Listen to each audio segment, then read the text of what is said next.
ओम शांति। तो शांति स्थापित करना, चाहे सारे सोचते रहे कि अभी ये शांति हो जाए, ये हो जाए, अब ये सब कुछ होना ही था, ऐसा तो होना ही था। अब ये विनाश ज्वाला प्रज्वलित हुई, इसका क्या अर्थ है? कोई और थोड़ा ऐसे कोई ऐसे चिंगारी लेकर ऐसे भाले लेके घूमेंगे कि हाँ अभी विनाश करना है, विनाश करना है। तो ये विनाश ही है। सामने महाभारत की लड़ाई भी चल रही है, आपस में लड़ रहे हैं, सबकी युद्ध चल रही है, वायरस है, सारों की युद्ध चल रही है। अब कौन जीते कौन हारे, ये तो हर एक को अपना अपना देखना है। इसलिए अपने अंदर ऐसा चिंतन रखना पड़ेगा, बाबा की डायरेक्शंस पालन करनी पड़ेंगी। जो भी डायरेक्शंस बाबा भी देते हैं इससे कैसे बचना है, और बाहर में सरकारें भी देती है इसको कैसे बचना है।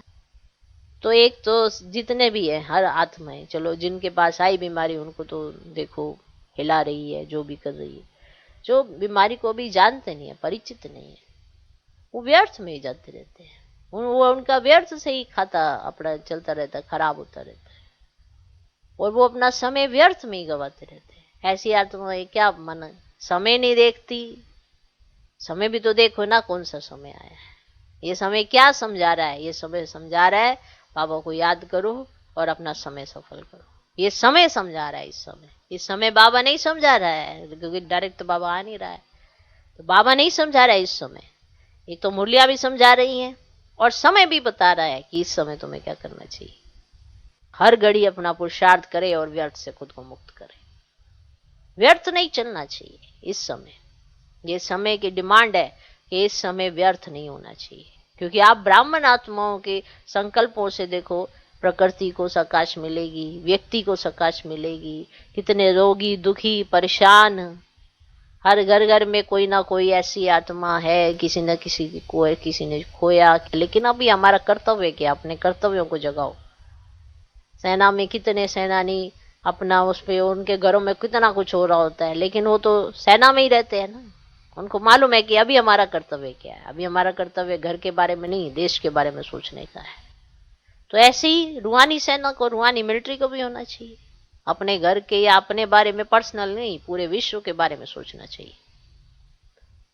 अपने पर्सनल इश्यूज खत्म करके विश्व कल्याणकारी बनने का समय है। जो करेगा सो पाएगा, जो नहीं करेगा वो बाद में भी पछताएगा, अभी भी पछताएगा, क्योंकि समय तो उसके हाथ से रेत की तरह फिसल जाएगा।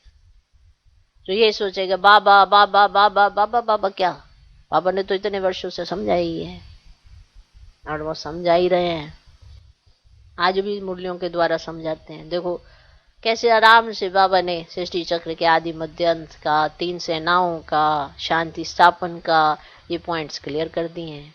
तो समय जैसा चल रहा है, बाबा के महावाक्य भी उसी प्रमाण बच्चों को गाइड किया जा रहा है कि क्या होता है, कितने वर्षों का चक्र है, कैसे आत्मा जन्म लेती है, क्या हिसाब होता है। तो सब कुछ हमारे आंखों के सामने होगा। स्थिति होगी तो परिस्थिति पर जीत होगी, स्थिति नहीं होगी तो परिस्थिति हावी होगी, और हावी ऐसी होगी कि बस समझ में नहीं आएगा कि करे तो करे क्या। बुद्धि विपरीत दिशा में चल पड़ेगी। इसे कहते हैं ना, विनाश काले प्रीत बुद्धि, विनाश काले विपरीत बुद्धि। और जो विपरीत बुद्धि का क्या मतलब है? विनाश तो हो ही रहा है, लेकिन अगेंस्ट चलने लगेंगे। ऐसा क्यों, वैसा क्यों, ऐसे क्या, क्यों, कैसे, ऐसे वाले प्रश्नों में जो जाते हैं वो विपरीत बुद्धि। जो जिनको ये समझ में होता है ड्रामा में हर सीन कल्याणकारी है, हर चीज ऐसे तो होनी ही है, वो है प्रीत बुद्धि। ऐसे नहीं बाबा ऐसा क्यों, बाबा ऐसा क्यों, बाबा ने तो बताया है ऐसा तो होना ही है, ये सब कुछ तो होना ही है, आगे और भी होगा। अभी एक वायरस से निपट रहे हैं, कल को 2 4 5 पता नहीं कितने कितने आएंगे।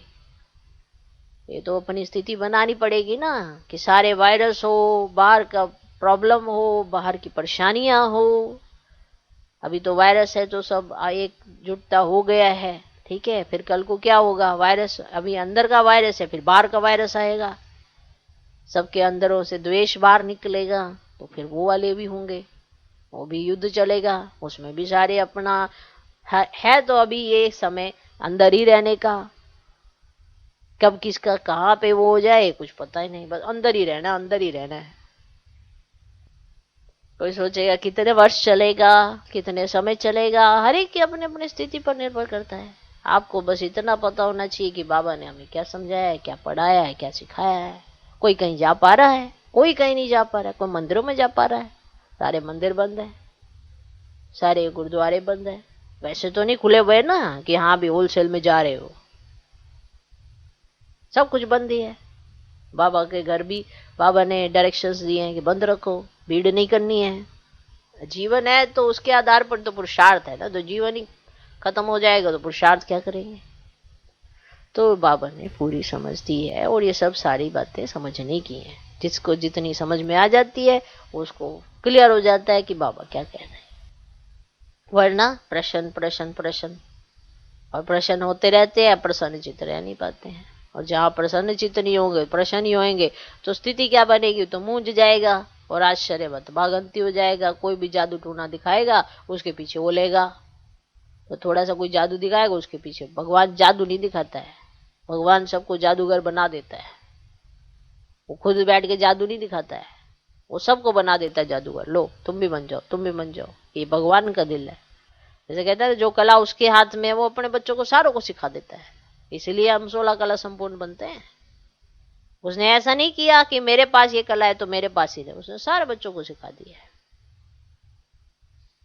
ऐसा जादू चलाया उसने कि आप पूरे विश्व का कल्याण कर सकते हैं। क्या अभी पतित आत्माएं हैं, फिर भी कहता तुम विश्व का कल्याण कर सकते हो, मेरे भागीदार बन सकते हो, मेरे सहयोगी बन सकते हो, मेरे मददगार बन सकते हो। कैसे भगवान बच्चों को आगे उठाता है, जबकि मालूम है कि पतित तन है, पतित आत्मा है, फिर भी वो उठाता है।